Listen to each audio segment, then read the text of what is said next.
Well, it's, as you say, that's been an important revelation this week, seeing those testimonies. There have been many other revelations, haven't there, this week, Chris?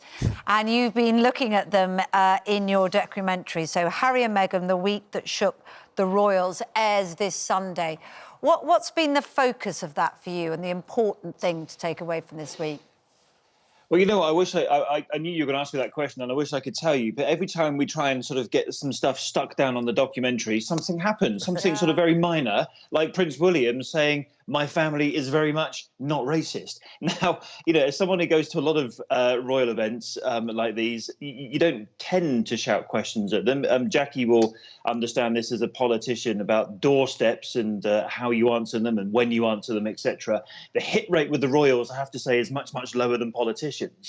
But the very fact that William responded to that question about whether or not his family is racist probably tells you everything you need to know about what's happened this week and quite how significant in Harry and Meghan's interview was and the effects it's going to have for some considerable time. I mean, the Queen has said that she wants to deal with this privately, hasn't she?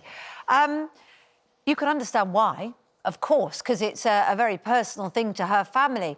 But I wonder if some of the points that have been made by those supporting Meghan speaking out is that actually this is shocking that it should be happening, and actually dealing with it publicly and resolving it publicly would be helpful. Why does she have to deal with it privately?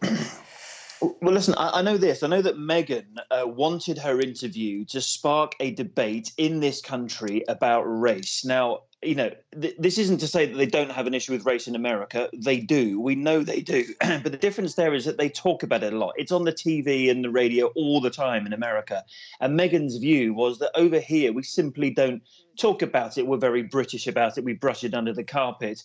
And I think, you know, some people have said to me, some people in the office have said to me this week, people who are not my skin colour have said, you know, maybe this is our George Floyd moment in some ways, that actually it's time for Britain to start talking about, do we have an issue with race? You know, and also, should William have even spoken about it as well? You know, we had a commentator on News at 10 last night saying, because he's never been a victim of racism and never likely to be a victim of racism, is he the right person to answer the charge that the royal family is racist? The other question that he responded to as well, which as a brother myself, and I know that I think one of the hardest things is that I have a close family watching, thinking about what this has done to that relationship between the brothers, between a family itself, and seeing it all emerge, was the fact that he was also asked, has he spoken to Harry? And he said, no, not yet, but I will.